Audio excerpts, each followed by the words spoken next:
ये गांव में एक और सामान्य सुबह थी। वहाँ तीनों मित्र रहते थे, सुल्तान, सुरेश और माधव। वो तीनों स्कूल के लिए तैयार हो रहे थे और वो तीनों बहुत अच्छे दोस्त थे। वो तीनों हंसी मजाक करते हुए तीनों स्कूल के लिए रवाना हुए। वे यह नहीं जानते थे कि आज का दिन उनके जीवन को बदलने वाला था।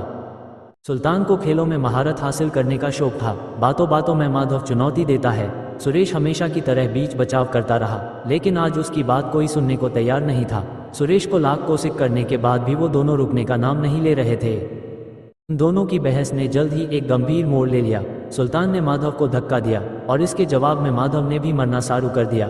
सुरेश हमेशा की तरह उनको छुड़ाने की कोशिश करता रहा, लेकिन लड़ाई रुकने का नाम नहीं ले रही थी। और अब ये लड़ाई शब्दों की नहीं थी, वो अब तो हाथापाई पे ऊपर आई थी। एक छोटी सी बात को उन्होंने बड़ी बना दी थी।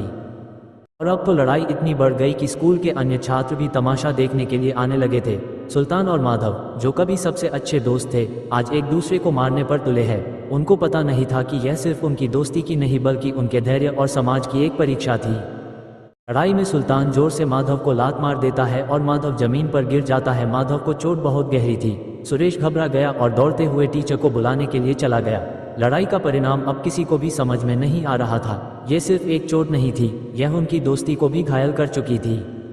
सुरेश भागता हुआ जाता है और टीचर को बुला लाता है।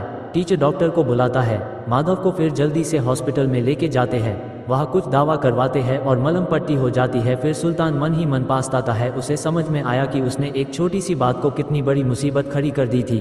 फिर उन दोनों को सुरेश समझाता है कि असली ताकत लड़ाई में नहीं बल्कि एक दूसरे की मदद करने में है। सुल्तान फिर माधव से माफ़ी मांगता है और उसको उसकी गलती का एहसास हो गया था। फिर सुल्तान भी माफ़ कर देता है और वो तीनों अब पहले जैसे बन जाते हैं और पहले की तरह रहने लगते हैं। कहानी की शिक्षा, सच्ची दोस्ती में मतभेद हो सकते हैं, लेकिन असली दोस्त कभी भी मुश्किलों के सामने हार नहीं मानते। लड़ाई से कोई हल नहीं निकलता, समझ और सहानुभूति से ही सच्ची जीत होती है।